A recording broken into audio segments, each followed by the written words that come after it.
किस्सा रीमा का है, जिसकी अम्मी की मौत हो गई थी, लेकिन उसके अब्बू रमेश ने लोगों के कहने पर दूसरी बार निकाह शीला से कर लिया था, जो कि खुद एक गरीब परिवार से ताल्लुक रखती थी। शीला पर जिम्मेदारी थी अपने 2 छोटे भाई और एक बहन की।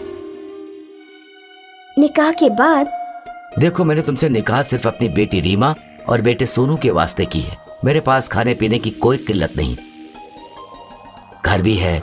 तुम्हें सिर्फ इन बच्चों को अम्मी का प्यार देना है और इन दोनों को किसी लायक बनाना है।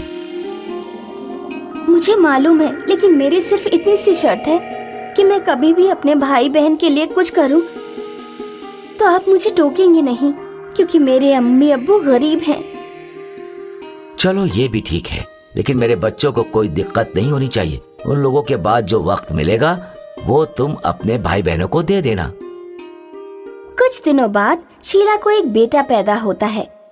शुरुआत के कुछ दिनों तक तो शीला ठीक रहती है, लेकिन फिर वो एक रोज रमेश के जाने के बाद उसकी बेगम की वो अलमारी खोलती है जिसे उसने शीला को छूने तक से मना कर रखा था। तभी वहाँ उसका बड़ा बेटा सोनू आ जाता है। ये क्या है? आप मेरी अम्मी की अलमारी खोलकर क्यों देख रही हैं? अब्बू ने मना किया ना आपको इसे छूने से। शीला को सौतेले बेटे सोनू पर बहुत गुस्सा आता है, लेकिन वो सोच लेती है कि इस वक्त उसे गुस्से से नहीं बल्कि सोच समझकर काम करना पड़ेगा। अरे बेटा, मैं तो देख रही थी कि तुम्हारे अब्बू के कोई धोने वाले कपड़े तो नहीं हैं। मैं मशीन में चला दूं। वो क्या है ना कि अब्बू को रोज जाना होता है कि नहीं? तो कपड़े तो धुले होने ही चाहिए ना। सोनू को भी नई अम्मी की बात ठीक लगती है, इसीलिए वो वहाँ से चला जाता है। लेकिन एक बार जब घर पर कोई नहीं था तो शीला पूरी अलमारी खोलकर देखना शुरू करती है। अरे, ये इतना बड़ा संदूक किस चीज का है?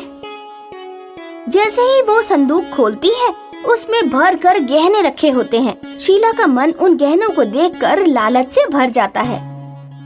या अल्लाह, इतने सारे गहने! मैं तो सारे गहने रख लूंगी, लेकिन कैसे? इन्हें तो मालूम हो जाएगा, बोल दूंगी कि चोरी हो गए। नहीं नहीं नहीं नहीं, बेकार में पुलिस का लफड़ा। क्या करूं? हाँ, एक तरकीब है। शीला अगले रोज जब रमेश ऑफिस चला जाता है तो सारे गहने लेकर निकल जाती है सुनार के पास। सुनिए, ये सारे गहने देखकर छाप लीजिए अपने दिमाग में। हूबहू ऐसे ही एक एक नकली गहने बनवाने हैं मुझे। ये कौन सा बड़ा काम है? हो जाएगा, कल शाम को आ जाना। शीला अगले रोज शाम को सारे असली गहने बदलकर नकली गहने रख देती है। कुछ रोज गुजर जाते हैं। एक रोज शीला, सुनिए, मेरी बहन का निकाह है, मुझे कुछ रोज के लिए घर जाना है, बच्चों को भी ले जा रही हूँ। शीला बच्चों को लेकर घर जाती है, जहाँ वो 10 बरस की रीमा से ढेर सारा काम करवाती है। क्या हुआ, जो बच्चा सौतेला है तो बच्चा ही ना शीला। अच्छे शख्स से तेरा निकाह करवाया था, मगर तू तो।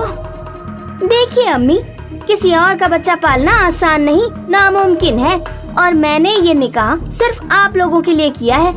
ये भाई बहन की फौज जो मेरे पीछे लगा रखी है, उन लोगों के पालन पोषण के लिए है। ये लो गहने। शीला जब अम्मी को गहने दे रही थी तब रीमा उन्हें देख रही थी। रीमा की मासूम आंखें उन गहनों को पहचान रही थी। शीला की नजर रीमा पर पड़ जाती है। अम्मी, ये गहने इनकी पहली बेगम के हैं, लेकिन मैंने हूबहू वैसे ही डिजाइन के नकली गहने अपनी बहन के लिए बनवा लिए हैं। कितने खूबसूरत है ना अम्मी। छोटी बहन का निकाह अच्छे घर में होगा। शीला निकाह के बाद घर आ जाती है। घर आकर वो रीमा से कहती है कि रीमा, देखो, तुम 10 बरस की हो गई हो, लड़कियों को घर के सारे काम आने चाहिए। इसी वजह से आज से मैं तुम्हारा स्कूल जाना बंद कर रही हूँ। कल से सारा घर का काम तुम्हें करना है। अब्बू पूछेंगे तो बोल देना कि पढ़ाई नहीं करनी है तुम्हें, समझी? फिर वो बेटे से बोलती है, तुम अब इस काबिल हो गए हो कि घर का खर्चा उठा सको और छोटे भाई को देखो। और सुनो, अब्बू पूछे तो बोल देना कि काम करना चाहते हो। बस अब क्या था, बेटी पूरे दिन घर का काम करती और बेटा पूरे दिन घर से बाहर रहता। पूरे घर में शीला और उसके बेटे का राज चलता था। अरे रीमा, छोटे भाई को दूध दे दे, कब से मासूम भूखा बैठा है। दे दिया था अम्मी।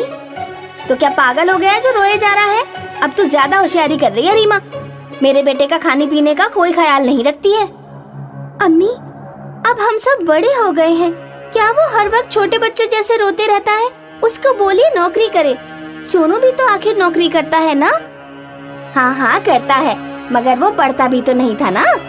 अब देख कब से नौकरी कर रहा है, तो फिर तरक्की पाकर इतना कमा भी तो रहा है ना कि उसकी निकाह के बारे में सोचा जाए। मगर अब तो ये लग रहा है कि उसके निकाह से पहले तेरा ही निकाह करना होगा। शीला रीमा का निकाह एक ऐसे घर में कर देती है जहाँ 4 ननद होती हैं। शीला को ऐसा लगता है कि वो सभी मिलकर रीमा को बेहद परेशान करेंगी, लेकिन होता उसका उल्टा है। एक रोज शीला रीमा के ससुराल जाती है, जहाँ उसकी सास, अरे आइए आइए, कैसे आना हुआ? बस बेटी से यूं ही मुलाकात करने आई थी। हाँ, मगर हमारी बहू तो अभी आराम कर रही है। बेटियों को बोल देती हूँ खाने पीने का इंतजाम कर देगी।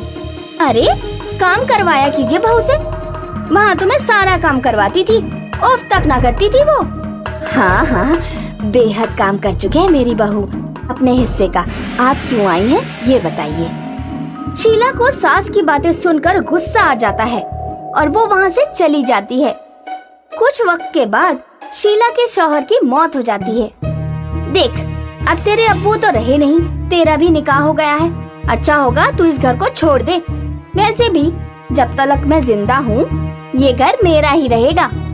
बेटा घर छोड़कर चला जाता है। शीला बड़े मजे में अपने बेटे बहू के साथ जिंदगी जी रही होती है। कोई भी सौतेली औलाद उससे मिलने नहीं जाती थी। लेकिन एक रोज, भाईजान अम्मी कैसी हैं? मालूम नहीं बहन, मैं तो गया नहीं, लेकिन जब से घर से निकाला है बस घर ही बसाने की जद्दोजहद कर रहा हूँ। दोनों भाई बहन अम्मी को देखने के लिए अब्बू के घर जाते हैं, जहाँ वो शीला की हालत देखकर दंग रह जाते हैं। मुझे एक गिलास पानी दे दो। अरे अम्मी, ये क्या हो गया? आप तो सूखकर कांटा हो गई हैं। ये मेरे कर्मों के ही फल हैं। बहू ने बेटे को मुझसे अलग कर दिया, सारे गहने पैसे सब कुछ ले गई। अब मैं यहाँ एक रोटी तक के लिए मोहताज हो गई हूँ। फिर दोनों भाई बहन अम्मी की देखभाल करते हैं।